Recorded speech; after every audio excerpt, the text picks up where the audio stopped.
Hi hello ನಮಸ್ಕಾರ, ಎಲ್ಲರಿಗೂ ಸ್ವಾಗತ ಸುಸ್ವಾಗತ. ನೀವು ನೋಡ್ತಾ ಇದ್ದೀರಾ let's review Kannada YouTube channel. ನಾನು ನಿಮ್ಮ ಆದರ್ಶ್. ಎಲ್ಲರೂ ತುಂಬಾ ಕಾತುರದಿಂದ ಕಾಯ್ತಾ ಇದ್ದ Kantara chapter 1 movie trailer release ಆಗಿದೆ. ಸೊ ಇವತ್ತು ನಾನು ಆ ಟ್ರೈಲರ್ ಬಗ್ಗೆ ಒಂದು ಚಿಕ್ಕದಾಗಿ ರಿವ್ಯೂ ವಿಡಿಯೋ ಮಾಡೋಣ ಅಂತ ಹೇಳಿ ಮಾಡ್ತಾ ಇದ್ದೀನಿ. ಟ್ರೈಲರ್ ನೋಡಿದ್ರೆ ಮೂವಿಯಲ್ಲಿ ಏನ್ ಸ್ಪೆಷಲ್ ಇದೆ, ಹಾಗೆ ಕಾಂತಾರ ಮೊದಲ ಭಾಗದ ಇತಿಹಾಸವನ್ನ ನಮ್ಮ ಶೆಟ್ರು ಯಾವ ತರ ಪ್ರೇಕ್ಷಕರ ಮುಂದೆ ತಂದು ಇಡ್ತಾ ಇದ್ದಾರೆ, ಹಾಗೆ ಇನ್ನು ಪ್ರೇಕ್ಷಕರಾದ ನಾವು ಯಾವ ಎಕ್ಸ್ಪೆಕ್ಟೇಷನ್ ಇಟ್ಕೊಂಡು ಮೂವಿ ನೋಡೋದಕ್ಕೆ ಥಿಯೇಟರ್ಗೆ ಹೋಗ್ಬಹುದು, ಇದೆಲ್ಲದರ ಬಗ್ಗೆ ಒಂದೊಂದಾಗಿ ತಿಳಿಸ್ಕೊಡ್ತಾ ಹೋಗ್ತೀನಿ. ಸೊ ತಪ್ಪದೆ ಕೊನೆವರೆಗೂ ವಿಡಿಯೋ ನೋಡಿ. ಹಾಗೆ ಇನ್ನು ನಮ್ಮ ಚಾನಲ್ಗೆ ಯಾರ್ಯಾರು ಸಬ್ಸ್ಕ್ರೈಬ್ ಆಗಿಲ್ಲ, ದಯವಿಟ್ಟು ಮೊದಲು ಹೋಗಿ ಸಬ್ಸ್ಕ್ರೈಬ್ ಆಗಿ, ಹಾಗೆ ಪಕ್ಕದಲ್ಲಿರೋ ಬೆಲ್ ಐಕಾನ್ ಕೂಡ ತಪ್ಪದೆ ಒತ್ತಿ. ಫಸ್ಟ್ ಆಫ್ ಆಲ್ ಈ ಕಾನ್ಸೆಪ್ಟೇ ಒಂದು ಹೊಸದು. ಯಾಕಪ್ಪ ಅಂದ್ರೆ ನಾವು ನೋಡಿರೋ ಮೂವಿ ಎಲ್ಲ ಪಾರ್ಟ್ 1 ಪಾರ್ಟ್ 2 ಅಥವಾ ಚಾಪ್ಟರ್ 1 ಚಾಪ್ಟರ್ 2 ಅಂತ ಬಂದ್ರೆ, ಚಾಪ್ಟರ್ 1 ಕಂಟಿನ್ಯೂಸ್ ಅಂದ್ರೆ ಫ್ಯೂಚರ್ನೇ ನಾವು ಚಾಪ್ಟರ್ 2 ಅಲ್ಲಿ ನೋಡಿರ್ತೀವಿ. ಬಟ್ ಇದರಲ್ಲಿ ಹಾಗಲ್ಲ, ಆಲ್ರೆಡಿ ಬಂದಿರೋ ಮೂವಿಯ ಇತಿಹಾಸವನ್ನ ಇದರಲ್ಲಿ ತೋರಿಸೋ ಪ್ರಯತ್ನ ಮಾಡ್ತಾ ಇದ್ದಾರೆ. ಹಾಗಾಗಿ ಕಂಪ್ಲೀಟ್ಲಿ ಒಂಥರ ನ್ಯೂ ಕಾನ್ಸೆಪ್ಟ್, ಹಾಗೆ ತುಂಬಾ ಚಾಲೆಂಜಿಂಗ್ ಆಗಿರುತ್ತೆ. 3 ವರ್ಷದ ಹಿಂದೆ ಶೆಟ್ರು ಭಕ್ತಿಯ ಅನಾವರಣದ ಜೊತೆಗೆ ಸಾಮರಸ್ಯದ ಸ್ವಾದವನ್ನ ಬೆರೆಸಿ ಇಡೀ ದೇಶದ ಜನರ ಮೆಚ್ಚುಗೆಗೆ ಪಾತ್ರರಾಗಿದ್ರು. ಆದ್ರೆ ಈ ಸರಿ ಇತಿಹಾಸದ ದರ್ಶನ ಮಾಡಿಸ್ತಾ ಒಂದು ಭಯಂಕರ ಹಾಗೂ ರೋಮಾಂಚನಕಾರಿಯಾಗಿ ಮೂವಿ ಮಾಡಿದ್ದಾರೆ ಅಂತ ಕಾಣಿಸುತ್ತೆ ಟ್ರೈಲರ್ ನೋಡಿದ್ರೆ. ಯಾಕಂದ್ರೆ ಟ್ರೈಲರ್ ಅಲ್ಲಿ ಸಿನಿಮಾಟೋಗ್ರಫಿ ನೋಡಿದ್ರೆ ಗೊತ್ತಾಗುತ್ತೆ ಎಷ್ಟು ರೋಮಾಂಚನಕಾರಿಯಾಗಿದೆ ಮೂವಿ ಅನ್ನೋದು.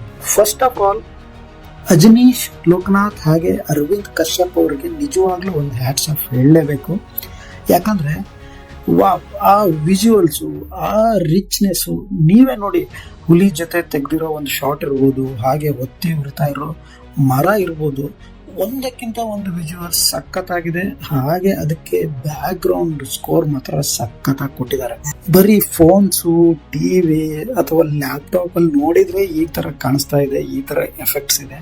ಇನ್ನು ಥಿಯೇಟರ್ ಅಲ್ಲಿ ಯಾವ ಮಟ್ಟಿಗೆ ಈ ವಿಜುವಲ್ಸು, ಈ ಸೌಂಡ್ ಎಫೆಕ್ಟ್ ಎಲ್ಲ ಇರ್ಬೋದು, ನೀವೇ ಜಸ್ಟ್ ಇಮ್ಯಾಜಿನ್ ಮಾಡ್ಕೊಳ್ಳಿ. ಇನ್ನು ಈ ಟ್ರೈಲರ್ ಅಲ್ಲಿ ತೋರಿಸಿರೋ ಪ್ರಕಾರ ಈ ಕತೆ ನಡೆಯೋದು ಅರೌಂಡ್ 400 BC ಅಲ್ಲಿ, ಅಂದ್ರೆ ಕದಂಬರು ಆಳಿದ ಸಮಯದಲ್ಲಿ. ದೈವ ಎಲ್ಲಿ ಸಿಕ್ತು, ಹೇಗ್ ಸಿಕ್ತು, ಯಾರಿಗೆ ಸಿಕ್ತು ಅನ್ನೋ ಎಲ್ಲಾ ಕುತೂಹಲಗಳಿಗೆ ಈ ಮೂವಿಯಲ್ಲಿ ನಮಗೆ ಆನ್ಸರ್ ಸಿಗುತ್ತೆ ಅಂತ ಅನ್ಕೊಳ್ತಿದ್ದೀನಿ. ಹಾಗೆ ಇನ್ನೊಂದ್ ಕಡೆಗೆ ರಾಜರ ಆಳ್ವಿಕೆ, ಅವರ ವೈಭೋಗ, ಹಾಗೆ ಅವರ ಅಟ್ಟಹಾಸವನ್ನು ಇದರಲ್ಲಿ ತೋರಿಸಿದ್ದಾರೆ ಅಂತ ಕಾಣಿಸುತ್ತೆ. ಮೊದಲ ಕಾಂತಾರದಲ್ಲಿ ಹೊರದಾಡೋದಕ್ಕೆ ಹಿಂಗೆ ಊರಿನವರು ಹಾಗೆ ಪೊಲೀಸ್ನವರು ಅಂತ 2 ಗ್ರೂಪ್ ಇತ್ತು, ಅದೇ ತರ ಇಲ್ಲಿ 2 ಗ್ರೂಪ್ ನ ನಾವು ನೋಡಬಹುದು. ಹಾಗೆ ಘರ್ಷಣೆಗೆ ಹೆಂಗೆ ಜಾಗ, ಆಸ್ತಿ, ಸಂಪತ್ತು ಕಾರಣ ಆಗಿತ್ತು, ಇದರಲ್ಲೂ ಸೇಮ್ ಅದೇ ತರದ ಕಾರಣಗಳಿರ್ಬೋದು. ಜೊತೆಗೆ ರಾಜಕುಮಾರಿ ಅನ್ನೋ ಇನ್ನೊಂದು ಕಾರಣ ಕೂಡ ಇದರಲ್ಲಿ ಸೇರಿಸಿದ್ದಾರೆ.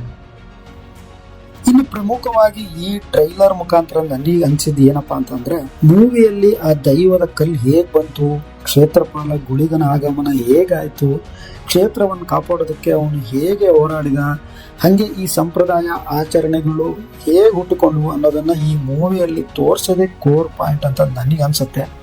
ಇನ್ನು ಕಳೆದ ಮೂವಿಯಲ್ಲಿ ಕೊನೆಗೆ ಹೇಗೆ ಕಾಡಿನ ಜನ ಮತ್ತು ಪೊಲೀಸರ ಮಧ್ಯ ಒಂದು ಸಹಬಾಳ್ವೆಯನ್ನ ತೋರಿಸಿದ್ರು, ಅದೇ ತರ ಇದರಲ್ಲೂ ರಾಜಮನೆತನ ಹಾಗೂ ಕಾಡಿನ ಜನರ ಮಧ್ಯೆ ಒಂದು ಸಹಬಾಳ್ವೆಯನ್ನ ನಾವು ಇಲ್ಲಿ ಕಾಣಬಹುದು. ಹಾಗೂ ಇದರಲ್ಲಿ ಪ್ರಮುಖವಾಗಿ ಆ ಮೂವಿಲಿ ಹೆಂಗೆ ನಮ್ಮ ಕರಾವಳಿಯ ಆಚರಣೆಗಳನ್ನ ತೋರಿಸಿದ್ರು, ಅದೇ ತರನೇ ಇದರಲ್ಲೂ ಕೂಡ ಸಹಬಾಳ್ವೆಗೆ ಕಾರಣ ಆಗಿರ್ತಕ್ಕಂತಹ ನಮ್ಮ ಕರಾವಳಿಯ ಆಚರಣೆಗಳಿರ್ಬೋದು, ಹಾಗೆ ದೈವದ ಕೆಲವೊಂದೊಂದು ಆಚರಣೆಗಳಿರ್ಬೋದು, ಆ ತರದ್ದನ್ನ ಕಳೆದ ಮೂವಿಯಲ್ಲೂ ತೋರಿಸಿದ್ರು, ಅದು ಈ ಮೂವಿಯಲ್ಲೂ ಕಂಟಿನ್ಯೂ ಆಗುತ್ತೆ ಅಂತ ಹೇಳಿ ಇದರಲ್ಲಿ ಟ್ರೈಲರ್ ಅಲ್ಲಿ ನೋಡಿದ್ರೆ ಗೊತ್ತಾಗುತ್ತೆ. ಇನ್ನು ರಿಷಬ್ ಶೆಟ್ಟಿ ಅವರ ಡೈರೆಕ್ಷನ್ ಬಗ್ಗೆ ಅಂತೂ ಎಲ್ಲರಿಗೂ ಗೊತ್ತು. ಪ್ರತಿ ಸಾರಿ ಏನಾದ್ರೂ ಒಂದು ಹೊಸ ಪ್ರಯತ್ನ ಮಾಡಿನೇ ಅವ್ರು ಈ ಹಂತಕ್ಕೆ ಬೆಳೆದಿರೋದು. ಈ ಮೂವಿಯಲ್ಲಿ ಕೂಡ ನಾವು ನೋಡಬಹುದು, ಪ್ರತಿ ಒಂದು ಸೀನ್ ಅಲ್ಲೂ ಅವರ ಡೈರೆಕ್ಷನ್ ಎದ್ದು ಕಾಣುತ್ತೆ. ಹಾಗೆ ಅವರ ಪಾತ್ರ ಮತ್ತು ಆಕ್ಟಿಂಗ್ ಮಾತ್ರ ಇದರಲ್ಲಿ ಕಂಪ್ಲೀಟ್ಲಿ ಮೈಂಡ್ ಬ್ಲೋಯಿಂಗ್ ಆ ತರ ಕಾಣಿಸ್ಕೊಂಡಿದ್ದಾರೆ. ಓವರ್ ಆಲ್ ಅವರ ಡೈರೆಕ್ಷನ್ ಮತ್ತೆ ಆಕ್ಟಿಂಗ್ 100% ಸಕ್ಸಸ್ ಆಗುತ್ತೆ ಅಂತ ಹೇಳಿ ನಾನು ಅನ್ಕೊಂಡಿದ್ದೀನಿ. ಇನ್ನು ಕಾಸ್ಟಿಂಗ್ ಬಗ್ಗೆ ಹೇಳಬೇಕು ಅಂದ್ರೆ, ಆಸ್ ಯೂಶುವಲ್ ರಿಷಬ್ ಶೆಟ್ಟಿ, ರುಕ್ಮಿಣಿ ವಸಂತ್, ಜಯರಾಮ್, ಪ್ರಮೋದ್ ಶೆಟ್ಟಿ, ಗುಲ್ಶನ್ ದೇವಯ್ಯ, ಹಾಗೆ ಪ್ರಕಾಶ್ ತುಮಿನಾಡ್, ಹೀಗೆ ಒಳ್ಳೆಯ ಕಲಾವಿದರ ತಂಡನೇ ಇದೆ ಮೂವಿಯಲ್ಲಿ. ಎಲ್ಲೂ ನನಗಂತೂ ಮೈನಸ್ ಅನ್ನೋದು ಎಲ್ಲೂ ಕಂಡಿಲ್ಲ ಟ್ರೈಲರ್ ಅಲ್ಲಿ. ಮೂವಿ ನೋಡಿದ ಮೇಲೆ ಏನಾದರೂ ಪಾಯಿಂಟ್ ಇದ್ರೆ ಖಂಡಿತವಾಗ್ಲೂ ಮೂವಿ ನೋಡಿ ಒಂದು ರಿವ್ಯೂ ವಿಡಿಯೋ ಮಾಡೇ ಮಾಡ್ತೀನಿ. ಸೊ ಓವರ್ ಆಲ್ ಆಗಿ ಹೇಳ್ಬೇಕಂದ್ರೆ ಒಂದು ಇತಿಹಾಸ ಪುಟಗಳನ್ನು ಸೇರಿರ್ತಕ್ಕಂಥ ಮೂವಿಯ ಇತಿಹಾಸವನ್ನ ಮತ್ತೆ ಇತಿಹಾಸದ ಪುಟಕ್ಕೆ ಸೇರಿಸೋದಕ್ಕೆ ಶೆಟ್ರು ಮತ್ತು ಹೊಂಬಾಳೆ ಫಿಲಮ್ಸ್ನ ಕೆಲಸ ಅದ್ಭುತವಾಗಿದೆ ಅಂತಾನೆ ಹೇಳ್ಬೋದು. ಸೊ ಖಂಡಿತವಾಗ್ಲೂ ಈ ಮೂವಿ ಕೂಡ ಒಂದು ಇತಿಹಾಸದ ಪುಟಗಳಿಗೆ ಸೇರುತ್ತೆ ಅನ್ನೋದು ನನ್ನ ಒಪಿನಿಯನ್. ಹಾಗೆ ನಾವೆಲ್ಲರೂ ಕನ್ನಡ ಮೂವಿಯನ್ನು ಥಿಯೇಟ್ರಿಗೆ ಹೋಗಿ ನೋಡಿ ಕನ್ನಡ ಮೂವಿಗಳನ್ನು ಪ್ರೋತ್ಸಾಹಿಸೋಣ ಅಂತ ಹೇಳಿ ಈ ಮೂಲಕ ಎಲ್ಲರನ್ನು ನಾನು ಕೇಳ್ಕೊಳ್ತೀನಿ. ಸೊ ಇದಾಗಿತ್ತು ಇವತ್ತಿನ ವಿಡಿಯೋ. ಹೋಗೋಕ್ಕಿಂತ ಮೊದಲು ಎಲ್ಲರನ್ನು ಮತ್ತೊಮ್ಮೆ ನಾನು ಕೇಳ್ಕೊಳ್ಳೋದಿಷ್ಟೇ, ಇನ್ನೂ ನಮ್ಮ ಚಾನಲ್ಗೆ ಯಾರು ಸಬ್ಸ್ಕ್ರೈಬ್ ಆಗಿಲ್ಲ ದಯವಿಟ್ಟು ಸಬ್ಸ್ಕ್ರೈಬ್ ಆಗಿ, ಪಕ್ಕದಲ್ಲಿರೋ ಬೆಲ್ ಐಕಾನ್ ಕೂಡ ತಪ್ಪದೆ ಒತ್ತಿ.